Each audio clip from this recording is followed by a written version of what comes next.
Y desde aquí también queremos mandarle un saludo a todas las personas que a través del internet escuchan estas prédicas. Que Dios los bendiga, oramos por ustedes y ustedes háganlo por nosotros también.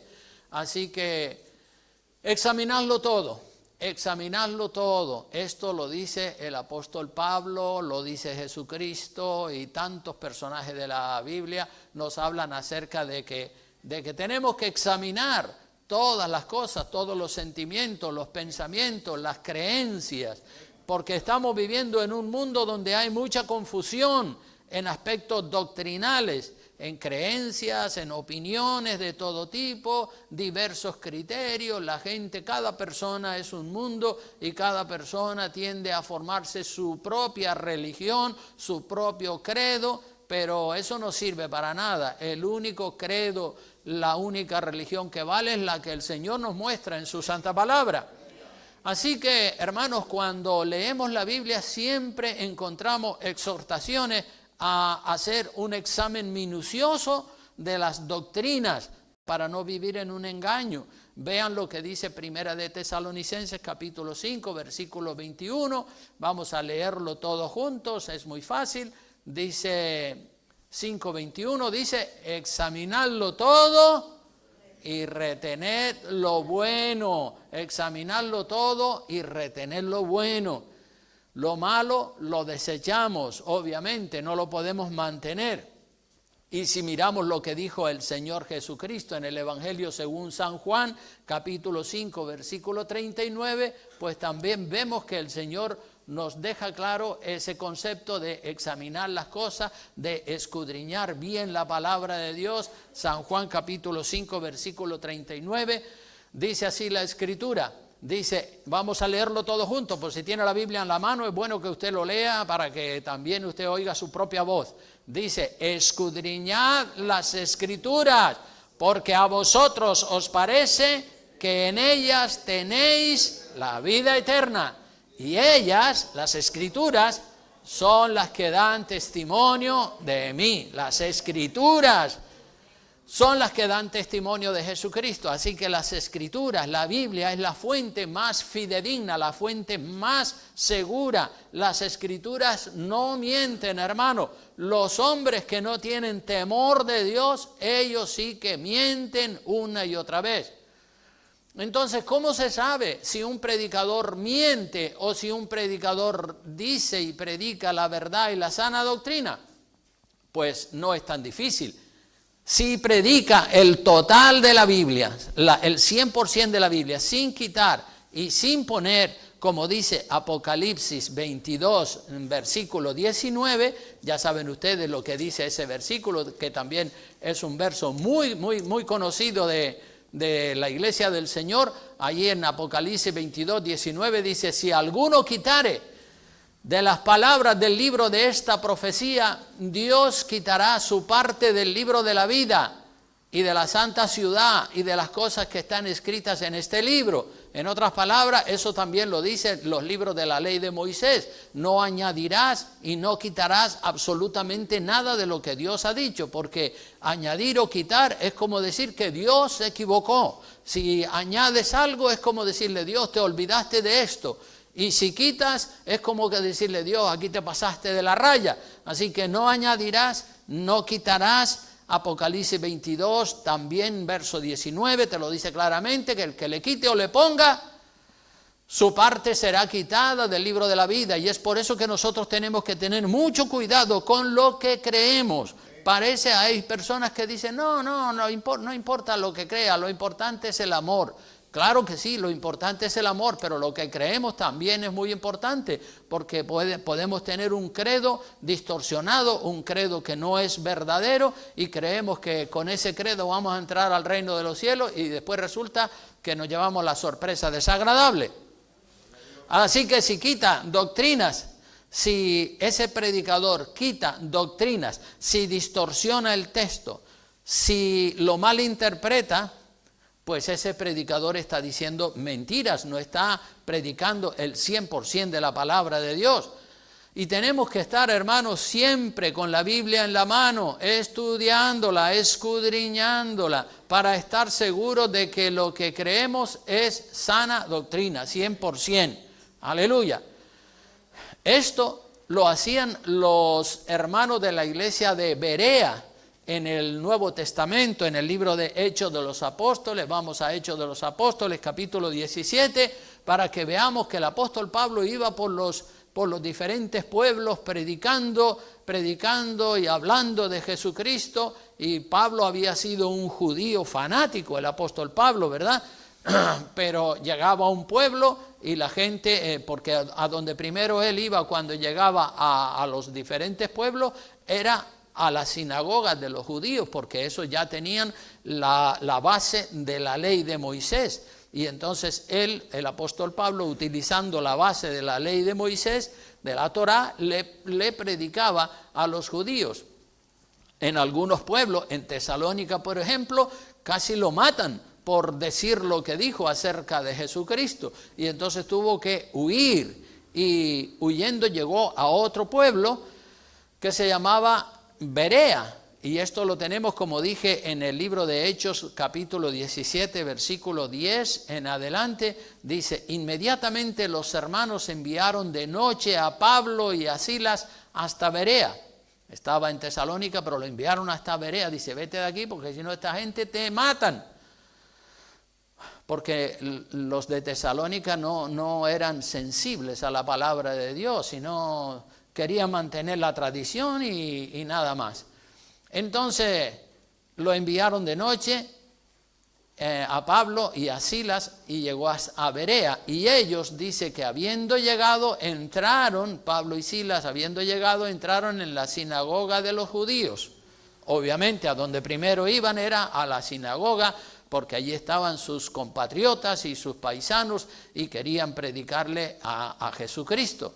Ya ellos tenían la ley de Moisés, y partiendo de la ley de Moisés les presentaba a Jesucristo.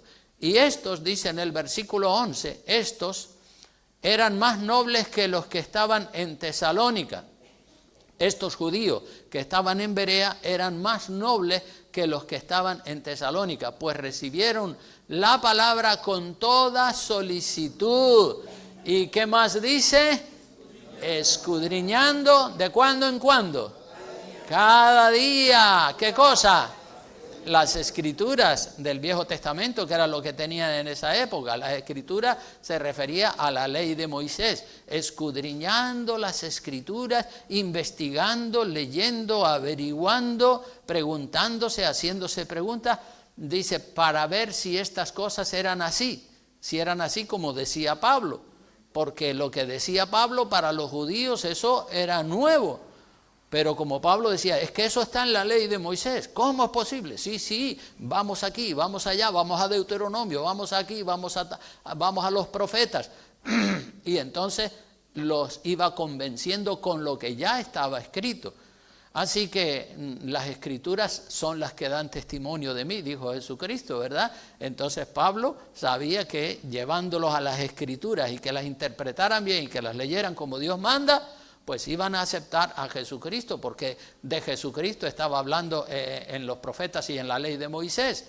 Así que los que estaban en Tesalónica estaban escudriñando cada día las escrituras para ver si estas cosas eran así. Y efectivamente eran así, porque Pablo no se estaba equivocando. Pablo estaba usando el Viejo Testamento para llevar a las personas a aceptar a Cristo como su Señor y como su Salvador y como el Mesías prometido. Y miren el resultado. Dice, cuando se estudia bien la palabra de Dios, hay buenos resultados.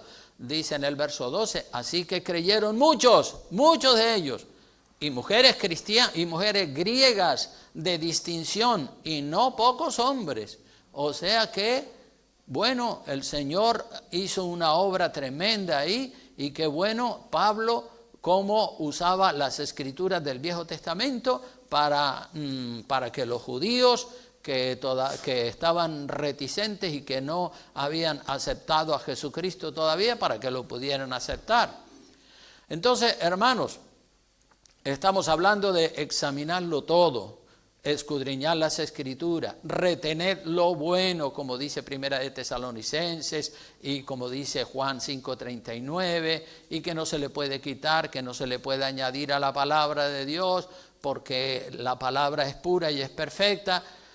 Por eso tenemos que decir que en Dios y en su palabra, la Biblia, hay verdad 100%, 100%. En el diablo solamente hay engaño, mentira, falsas doctrinas, medias verdades que al final son mentiras también y son engaños, pero en Dios está el 100% de la verdad y en su palabra. En los hombres, estamos hablando de Dios y del diablo, pero en los hombres a veces hay verdad en algunos y en otros hay mentiras. En algunos hay un buen espíritu y en otros hay un mal espíritu. Ya vimos, por ejemplo, hace unas cuantas semanas atrás que prediqué acerca de Caín y Abel.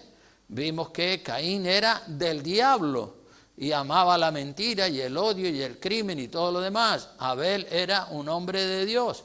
Entonces, en el caso de Caín y Abel, pues uno era de Dios y otro era del diablo. Pero en otros hombres hay periodos de tiempo, en otros personajes, en otros hombres hay periodos de tiempo o etapas de la vida en las que dijeron la verdad e hicieron también lo bueno, y hay otras etapas de la vida en las que hicieron lo malo y dijeron mentiras. Vamos a ver, por ejemplo, algunos casos de personajes bíblicos que tuvieron buen testimonio durante unos años y después, durante otra etapa de la vida de ellos, hicieron cosas malas, cosas que no están bien. Pero por eso tenemos que examinar lo bueno y retener lo bueno, y examinarlo todo, retener lo bueno y rechazar lo malo de cada personaje bíblico y de cada persona también en la actualidad. Si nosotros estudiamos, por ejemplo, la vida del rey Saúl, nosotros vemos que los que han estudiado la vida del rey Saúl, vemos que Saúl fue lleno del Espíritu Santo al inicio de su ministerio y él hasta profetizó lleno del Espíritu Santo, tuvo grandes victorias como guerrero en sus inicios, en los primeros años de su reinado, pero al final de la vida de Saúl, vemos a un Saúl que cayó en desgracia. Lo vemos consultando a una bruja, lo vemos invocando los espíritus de los muertos y lo vemos también suicidándose. Terrible, ¿verdad? Pero así fue la vida de Saúl. Comenzó bien, terminó mal. Otros comenzaron bien, cayeron, volvieron y se levantaron y siguieron el buen camino. De todo hay en la viña del Señor. Si nosotros estudiamos la vida del rey David, también podemos ver etapas buenas y etapas malas en el transcurso de su vida. David en general fue un hombre de Dios, pero eso no quiere decir que fue perfecto en todos los años de su vida. Él tuvo caídas y levantadas, ya sabemos todo la historia de David, cómo cometió adulterio con Betsabé y cómo mandó a matar a Urías, el que era marido de Betsabé, para él quedarse con su mujer, y bueno, hubieron muchos problemas ahí. Finalmente David se arrepiente, le pide perdón al Señor, el Señor lo restaura otra vez. Así que si estudiamos la vida del rey Saúl, la vida del rey David o la vida del rey Salomón, si estudiamos la vida del rey Salomón, en sus primeros años de reinado vemos en Salomón humildad, obediencia, esplendor, mucha sabiduría, porque Dios lo dotó de una sabiduría infinita, muy grande, para componer proverbios, cantares y todo eso. ¿Y qué pasó al final de la vida del rey Salomón? Pues ¿cómo lo vemos? Lo vemos hecho un idólatra, adorando los ídolos y los dioses paganos que sus muchas esposas habían traído de los pueblos paganos de la zona. Y es por eso, hermanos, que digo que en algunos personajes bíblicos, o en la mayoría de ellos, vemos luces y sombras, es decir, capítulos de buen testimonio y capítulos de mal testimonio en el mismo personaje. Las cosas buenas Los libros de Proverbios, de Eclesiastés y Cantar de los Cantares de Salomón son libros inspirados por Dios y naturalmente nosotros debemos leerlos porque nos edificamos mucho con la lectura de esos libros. Nosotros no vamos a rechazar todo lo bueno que escribió Salomón por el hecho de que al final de su vida tuvo un testimonio malo, un testimonio pésimo y vemos que se apartó de Dios. Sin embargo, cogemos, como dice Primera de Tesalonicenses 5:21, examinamos todo el conjunto de la vida de Salomón, todo el conjunto de la vida de David, todo el conjunto de la vida de Saúl, nos quedamos con lo bueno que ellos hicieron y a lo malo lo desechamos definitivamente. Por eso no vamos a rechazar todo lo bueno que ellos hicieron, porque tuvieron una etapa o un capítulo o un final de su vida horroroso.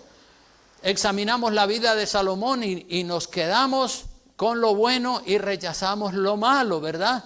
Examinamos la vida de Saúl, la vida de David, la vida de Jonás, la vida de Moisés, la del apóstol Pablo y la vida de todos los personajes bíblicos y podemos ver que todos ellos tuvieron buenos y malos comportamientos en las diferentes etapas de sus vidas.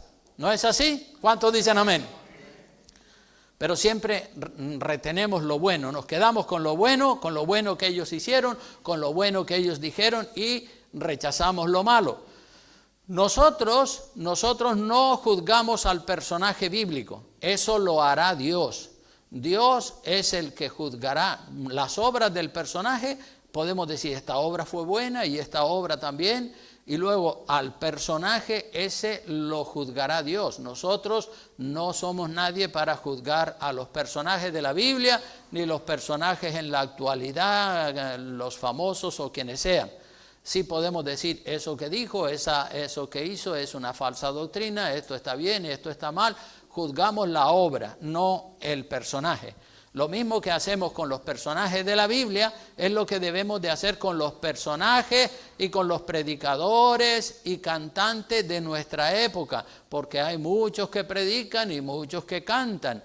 Y en una gran parte de los predicadores y cantantes de nuestra época, también nosotros podemos ver luces y sombras, capítulos buenos y capítulos malos en la vida de los personajes actuales, ¿verdad? Como en los personajes bíblicos. Si examinamos la vida o lo que se dice de Marco Huy o de Jesús Adrián Romero o de Alex Campos o de Danilo Montero o de Cristina de Clairio y muchos otros y muchas otras, podemos decir que ellos, esos personajes, han tenido luces y sombras, han tenido etapas en las que fueron inspirados por Dios y compusieron hermosas canciones y etapas en las que están dando mal testimonio o en el pasado han dado mal testimonio.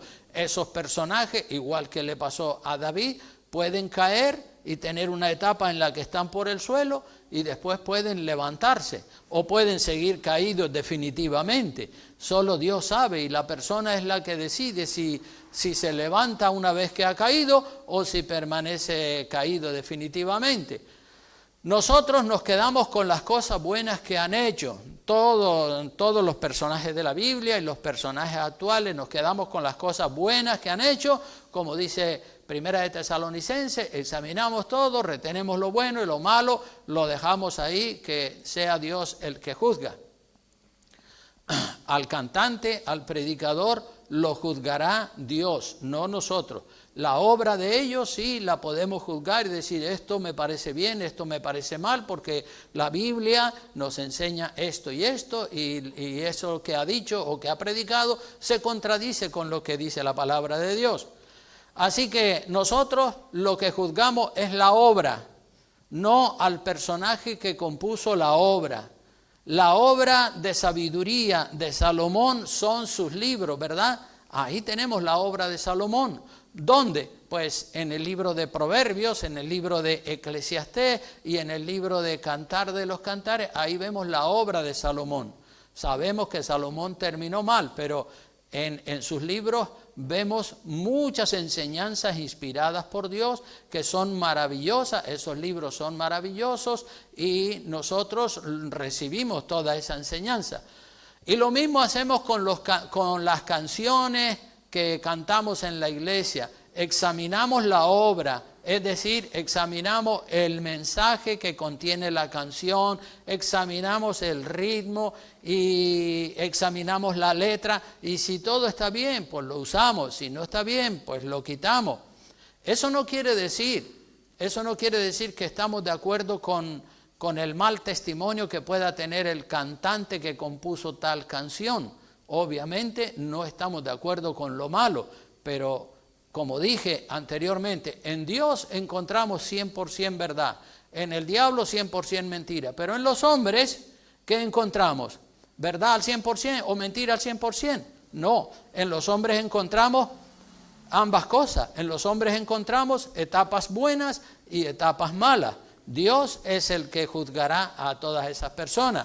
La doctrina que ellos predican o lo que cantan o todo eso, eso sí es la obra, y nosotros podemos juzgar la obra, decir, mira, esta canción está bien por esto y esto y esto, o mira esto y esto que no está acorde con la palabra de Dios. Porque tenemos que tener en cuenta que el hombre cae y se levanta otra vez, otros caen y quedan caídos para siempre, pero allá cada uno con su conciencia. Jesús Adrián Romero puede ser que actualmente esté caído, como dicen algunos comentarios en internet, puede ser que esté caído, otros dicen que Marco Gui ya dejó de ser cristiano, y puede ser que estén dando mal testimonio, o como en el caso de Jesús Adrián Romero, puede ser que esté predicando falsas doctrinas porque él también es pastor y diciendo que hay que celebrar la fiesta de Halloween y todo eso disparate. Obviamente no lo juzgamos a él, sabemos que lo que dijo con respecto a la fiesta de Halloween, pues eso no es de Dios. A él ya lo juzgará Dios. Entonces lo que él ha dicho o lo que ha enseñado, pues obviamente unas cosas están bien y otras están mal.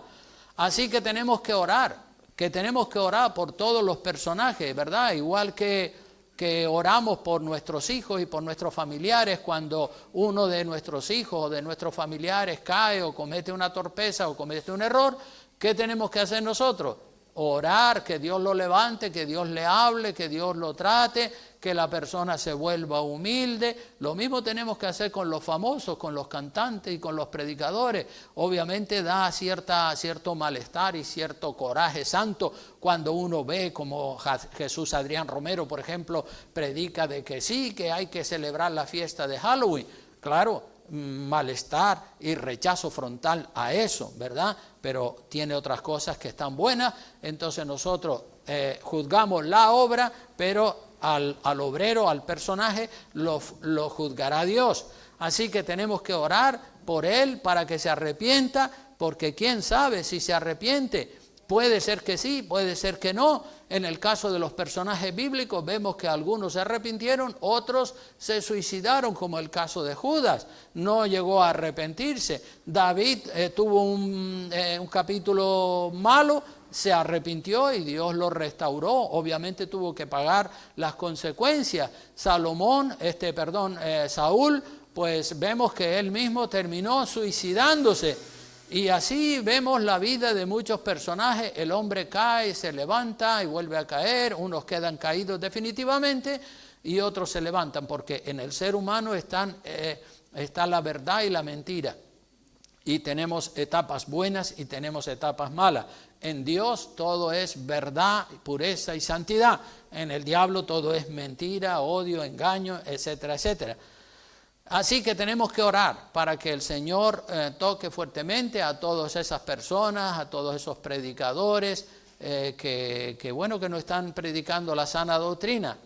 Y así tenemos que hacer con los familiares, con los amigos, con los personajes famosos de hoy en día. Nosotros no nos hacemos cómplices de los pecados de nadie, ¿verdad? A lo mejor podemos estar cantando una canción de alguien que ha cometido pecado, pero no sabemos si esa persona se vuelve a levantar y se vuelve a recuperar. Eso ya lo dejamos en las manos de Dios. Una cosa es la obra y otra cosa es el obrero. Nosotros tenemos que saber diferenciar la obra del obrero. Estoy predicando un mensaje que habla acerca de examinarlo todo y retener lo bueno. No dice examinarlo todo y retenerlo todo, dice examinarlo todo, y retener lo bueno. ¿Y lo malo qué hacemos? A la basura con ello, nos quedamos solamente con lo bueno. A veces vemos nosotros, por ejemplo, un edificio muy hermoso, con una belleza espléndida, un edificio sólido, bien construido. Y nosotros cuando lo vemos y lo contemplamos decimos, el arquitecto que diseñó ese edificio tenía que ser de verdad una persona muy inteligente, una persona con mucha sabiduría para diseñar y para construir. Como arquitecto a lo mejor se le puede poner un 10, ¿verdad? Pero a lo mejor ese arquitecto resulta que tiene un mal carácter, o que es un adúltero, o que es un pecador. Pero ha hecho un edificio precioso, ¿verdad? Entonces, bueno, Dios juzgará al obrero. Nosotros podemos juzgar la obra que ha hecho, decir, pues está muy bonita esta obra, el obrero pues está mal. Entonces, separando la obra del obrero, podemos juzgar la obra, y el obrero, pues que Dios lo juzgue, ¿verdad? Amén.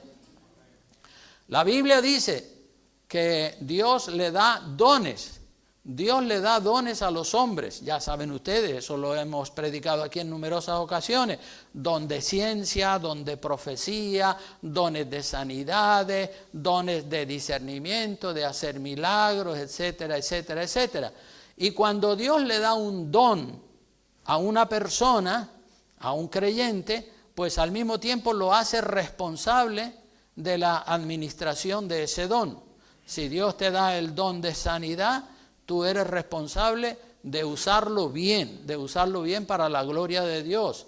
No usarlo para ganar dinero, ¿verdad? Sino como hacen los brujos y los curanderos. Ellos oran también por las personas y después a cambio quieren buenas cantidades de dinero. En la Biblia, cuando el Señor da dones a su iglesia, los da para que con esos dones los miembros, las personas de la iglesia que tienen esos dones, edifiquen la iglesia. Los dones son para edificar la iglesia. ¿Cuántos dicen amén? Amén. No para que se enriquezcan las personas, sino para edificar la iglesia y para darle la gloria ¿a quién? A Dios. Así que cuando Dios le da un don a una persona, al mismo tiempo le hace responsable de la administración de ese don. Si lo administra bien, pues recompensa tendrá en el reino de los cielos. Si lo administra mal, pues ya Dios le pasará la factura y lo juzgará en su momento. Sabemos que la Biblia dice que los dones que Dios da a sus hijos y a sus hijas son para la edificación de la iglesia, no para que la persona que recibió el don lo use para hacerse millonario, porque ahí Dios le va a pedir cuenta, dado que la Biblia enseña bien claro que lo que de gracia recibisteis, tenemos que darlo de gracia. La Biblia dice que los dones, cuando Dios le da un don de sanidades, de milagros, de discernimiento, de profecía, de lo que sea, a la iglesia o a los miembros de la iglesia, ese don es irrevocable. ¿Qué quiere decir con eso que es irrevocable? Que Dios se lo dio y no se lo va a quitar. Por lo general no se lo va a quitar. Lo dice Romanos. Vamos al libro de Romanos en el capítulo 11, versículo 29. Cuando Dios llama a una persona y la capacita o le da un don, una atribución, un don del cielo para que edifique la iglesia, dice la palabra en Romanos capítulo 11 y versículo 29, dice allí, vamos a leerlo todos juntos, dice, porque irrevocables son los dones y el llamamiento de Dios. Es decir, Dios le da el don del canto, el don de la predicación, el don de profecía, el don de milagros o lo que quiera que Dios le dé a la persona, y esa persona va a tener ese don indefinidamente, son irrevocables. Dios no dice te lo doy y ahora te lo quito, sino que te lo doy y ahí te lo dejo. Tú eres el responsable de administrarlo. Entonces hay personas que han recibido dones musicales, dones de profecía, dones de discernimiento, dones de sanidades. Unos los han usado bien y otros los han usado mal. Los que lo han usado bien, recompensa tendrán en el reino de los cielos. Y los que lo han usado mal o han usado el don que Dios le dio para ellos volverse millonarios, como digo, ya Dios le pasará la cuenta a esa persona. Así que la Biblia dice que los dones son irrevocables. Y eso quiere decir que si Dios te da un don de componer poemas o de componer canciones hermosas o ser un elocuente predicador, un diseñador, un profeta, Dios no te va a quitar el don que te dio, porque ahí lo dice la palabra. Dice que los dones son irrevocables y el llamamiento de Dios. Dios te da un don, te llama para que hagas un trabajo, una obra, para que edifiques la iglesia y eso lo tienes. Y puede ser que tú caigas en pecado o hagas algo que está mal, pero el don lo sigues teniendo. Dios es el que lo da y entonces si Dios lo quiere quitar, pues Dios lo quitará. Pero por lo general hemos visto que personas que han recibido dones, aún estando ellos caídos, todavía el don sigue obrando en ellos. Nosotros no entendemos por qué Dios hace las cosas como las hace, pero Dios es Dios y Él hace las cosas como Él quiere, cuando Él quiere, donde Él quiere, en quien Él quiere. Amén. Así que Dios es el que establece, el que ordena, el que organiza. Los dones y el llamamiento de Dios son permanentes. Dios te llama para que le sirve y ese llamamiento está ahí. Tú lo puedes rechazar o lo puedes aplazar o te puedes quedar estancado, pero bueno, el llamamiento está hecho y no te lo va a estar repitiendo. El don te lo dio y no te lo va a quitar, porque los dones son irrevocables, como claramente dice Romanos 11:29. Los dones son muy bonitos, hermanos. Los dones son muy bonitos y son también muy necesarios para edificar la iglesia del Señor, mientras estamos peregrinando en esta tierra, porque cuando lleguemos al cielo ya los dones se acaban. Los dones son para usarlos aquí en la tierra, en lo que Dios nos asigna, en lo que es la edificación de la iglesia. Pero más importante, hermano, más importante que los dones del Espíritu, sin quitarle valor a los dones del Espíritu, lo más importante es el amor, ¿verdad? El amor. En 1 Corintios capítulo 13 se nos deja bien claro ese concepto, que el amor es superior a los dones. El amor permanece para siempre, aún en el cielo. Los dones aquí en la tierra los puedes usar, pero una vez que te mueres se acabaron esos dones. Vamos a ir otra vez a 1 Corintios capítulo 13, versículos 1 en adelante para leerlo. Este capítulo es de verdad un capítulo poderosísimo que aclara muchísimas cosas a muchas personas que tienen dudas y unos están dudando sobre los dones, sobre el amor y valoran más muchas veces los dones del Espíritu que el amor. Pero vamos a ver lo que dice la palabra en 1 Corintios capítulo 13. Dice, si yo hablase en lenguas humanas y angélicas, esos son dones, ¿verdad? Y no tengo, ¿qué cosa? Amor. Vengo a ser como, ¿qué? Como metal que resuena o címbalo que retiñe. Y si tuviese profecía, el don de profecía, y entendiese todos los misterios, porque Dios me dio una sabiduría impresionante, y toda la ciencia, y si tuviese toda la fe, de tal manera que trasladase a los montes y no tengo amor, ¿qué pasa conmigo? Nada soy, no sirve para nada. Sí, muy bonitos los dones, pero lo principal, ¿dónde está la base? La base es el amor. Y si repartiese todos mis bienes para dar de comer a los pobres, y si entregase mi cuerpo para ser quemado, y no tengo amor, nada soy, de nada me sirve. Y ahora comienza otra vez a explicar lo que es el amor, porque sobre ese concepto muchos piensan que el amor es pasión sexual. No, eso es otra cosa completamente diferente. El amor, dice en el versículo 4, que es, número 1, sufrido, y tiene paciencia, es benigno. El amor no tiene envidia. El amor no es jactancioso, ¿verdad? Que vemos mucha jactancia en muchas personas que Dios le ha dado dones y son a lo mejor cantantes famosos o predicadores muy elocuentes. Por lo general se les suele subir el orgullo a la cabeza y entonces ya son jactanciosos, no tienen amor. Dice que el amor no es jactancioso, no se envanece ni se llena de orgullo.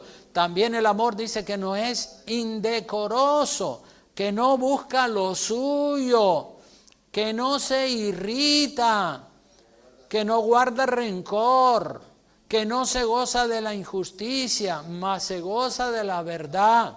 Eso es lo que es el amor. El amor nunca deja de ser, ¿ves? Los dones sí.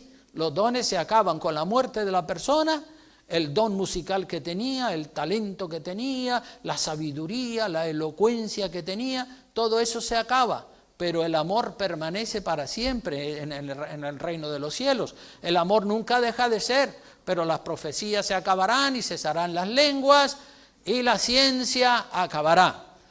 Porque en parte conocemos y en parte profetizamos, mas cuando venga lo perfecto, es decir, cuando estemos ya en la eternidad con Dios, cuando venga lo perfecto, entonces lo que es en parte, es decir, los dones y la sabiduría humana y la sabiduría especial que Dios le da a las personas para que la usen aquí en la tierra, todo eso se acabará. Y sigue diciendo que cuando yo era niño, dice Pablo, hablaba como niño, pensaba como niño, juzgaba como niño. Más cuando ya fui hombre, dejé lo que era de niño. Y mire lo que tiene que permanecer ahora. Dice, ahora vemos por espejo oscuramente, mas entonces veremos cara a cara. Ahora conozco en parte, pero cuando esté en la presencia de Dios, conoceré todos los misterios como fui conocido. Es decir, la sabiduría que Dios nos va a dar allá será superior a la de esta tierra. Y ahora permanecen la fe, la esperanza y el amor. Estos tres, pero el mayor de ellos es el amor. Es mayor que la esperanza, es mayor que la fe, es mayor que los dones, el amor. Aleluya, bendito sea el nombre del Señor. A los ojos de los hombres, hermanos, a los ojos de los hombres, de las personas, los dones llaman más la atención que el amor. Los dones, las habilidades, los talentos, el don de sanidad, el don de milagros, de profecía, de sabiduría, de palabra de ciencia, etcétera, etcétera, etcétera. Todo eso llama más la atención que el amor. Eso llama más la atención que el amor. Y nosotros vemos, por ejemplo, una persona llena de amor, que es sufrida, sin envidia, sin vanidad, que no busca lo suyo, que no se irrita, que no guarda rencor, y parece como que no valoramos eso. Sin embargo, cuando vemos que ora por los enfermos y se sana el enfermo, ese hombre Dios lo usa de una manera extraordinaria. Así que los dones son llamativos al ojo humano. Los dones son llamativos al ojo humano. No estoy diciendo que son malos, son buenos. A los ojos de los hombres son espectaculares y son llamativos, pero a los ojos de Dios, la persona que tiene amor, a los ojos de Dios, la persona que tiene amor vale más, es más valorada que la persona que tiene dones, y eso sin quitarle valor a los dones, porque muchas personas pueden decir, pues nos olvidamos de los dones. No nos olvidamos de los dones, cada cosa en su lugar. Los dones son para esta tierra, son para edificar la iglesia, y los dones son temporales, pero el amor a Dios y el amor entre nosotros, eso es superior a los dones. Por eso digo que muchas veces nosotros como humanos nos impresionamos más cuando vemos los dones de sabiduría, de discernimiento, los dones de sanidades y diferentes dones. Eso impresiona más que el amor. Vemos a una persona sufrida, que no tiene envidia, que perdona y todo eso, y casi como que no le damos importancia. El fruto del Espíritu, ¿cuál es el fruto del Espíritu? Amor, gozo, paz, paciencia, benignidad, bondad, etcétera, etcétera, etcétera. Ese es el fruto del Espíritu. Eso es lo que vale delante de los ojos de Dios. Por su fruto los conoceréis, dijo Jesucristo. Vamos a ver, no dijo por sus dones, por lo espectacular que habla, por lo bonito que canta, por esto, por aquello, por lo otro. No, eso impresiona a los hombres, pero lo que de verdad impresiona a Dios es cuando la persona tiene el amor de Dios, el fruto del Espíritu. Y en Mateo capítulo 7, ya voy terminando, Mateo capítulo 7, versículos 15 al 20, vamos a ir allí para leer esa escritura de Mateo capítulo 7, versículos 15 al 20. Mateo 7, del 15 al 20. Gloria a Dios para siempre. Dice la palabra de Dios, 7 del 15 al 20 de Mateo. Dice, guardaos de los falsos profetas que vienen a vosotros con vestidos de ovejas, vienen disfrazados. ¿Y qué dice el Señor? ¿Cómo los identificamos? ¿Por los dones o por el fruto? Por el fruto, no por los dones. Por eso dije antes que los dones son impactantes, son impresionantes, son llamativos a los ojos del hombre. A los ojos de Dios eso no le impresiona para nada. Por eso dice que nos tenemos que guardar de los falsos profetas que vienen a vosotros con vestidos de lobos. Puede ser que tenga un don, sí, Dios se lo dio y esa persona lo está utilizando mal, no lo está utilizando para edificar la iglesia, lo está edificando para su propio interés egoísta y personal. Guardaos de los falsos profetas. Y por eso dice el Señor que por sus frutos los conoceréis, para que no seamos ingenuos y nos dejemos impresionar por el palabrerío, por la sabiduría humana, por el don de sanidad que tiene o por el don musical que tiene. No, eso no nos tiene que impresionar a nosotros. Nosotros tenemos que ver las cosas como Dios las ve, porque nosotros las vemos de una manera, pero Dios las ve de otra manera. Así que ese tipo de personas no impresionan a Dios. Por sus frutos los conoceréis. Dice que guardaos de los falsos profetas que vienen a vosotros con vestidos de ovejas, pero por dentro son lobos rapaces. Mira qué título le da el Señor a estas personas.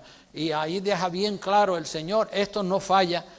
Si miramos el fruto de la persona, podemos identificar si es un hombre o es una mujer de Dios o si no lo es. Por sus frutos los conoceréis.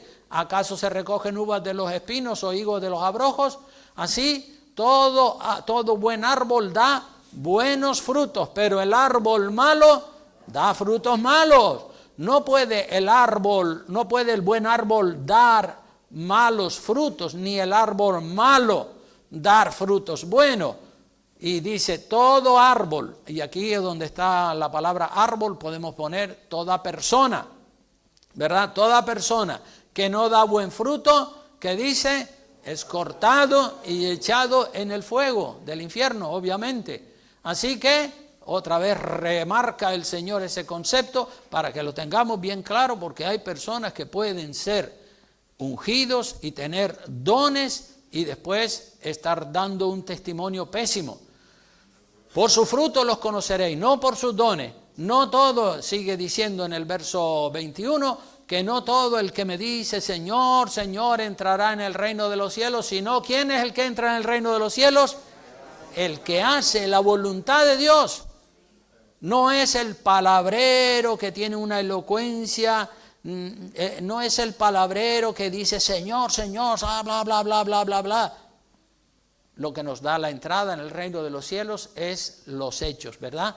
El fruto que la persona tiene, el fruto que la persona da.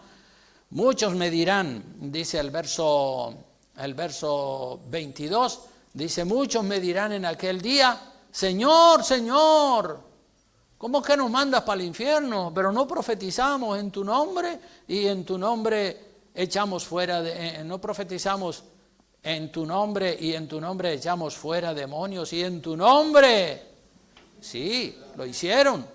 La Biblia no está negando que tenían esos dones, no lo está negando. Ahí no se niega que tuvieron esos dones. Ellos dicen que hicieron todas esas obras cuando están delante del Señor y le dicen, pero si en tu nombre oramos por los enfermos y se sanaron, si en tu nombre echamos fuera demonios y en tu nombre hicimos esto. Y el Señor no les dice, no, eso no es cierto. El Señor admite que sí, que que esas obras que ellos hicieron, pues sí, que eran verdad. Dice, y hicimos muchos milagros. Entonces les declararé, nunca os conocí, apartaos de mí, hacedores de maldad.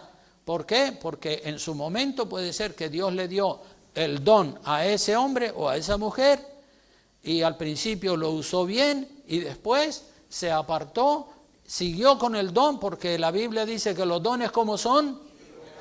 Irrevocables. Dios le dio el don, no se lo quita, pero la persona empezó a usar el don para su propio beneficio, lo empezó a usar para enriquecerse o para su propia vanagloria, y después ya quedó descalificado delante de los ojos de Dios. Y entonces por eso dice, apartaos de mí, malditos al fuego eterno.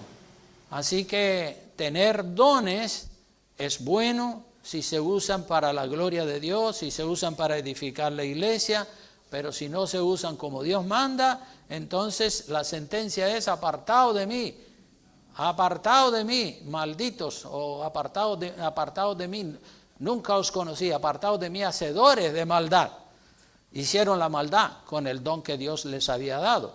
Y claro, muchas personas se quedaron impresionadas por el don que tenía ese hombre o esa mujer, pero si lo está usando mal, es Dios el que lo sabe. Así que la sentencia de Dios es, apartaos de mí, hacedores de maldad. Por eso, sí, Juan, perdón, ¿quieres cantar una canción? Ah, vale, sube, sí, ya yo estoy terminando. Entonces, ¿cómo es posible eso? En este texto, como dije, en este texto de Mateo, no se niega que esas personas tuviesen dones. Claro que los tenían, pero los usaron para su propia gloria, para sus propios intereses, y no para edificar la iglesia del Señor, ni para darle gloria a Dios.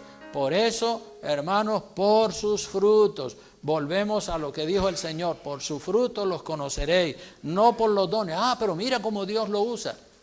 Bueno, si lo usa Dios o lo usa quien sea, a nosotros eso no nos tiene que servir para nosotros evaluar la obra que está haciendo esa persona.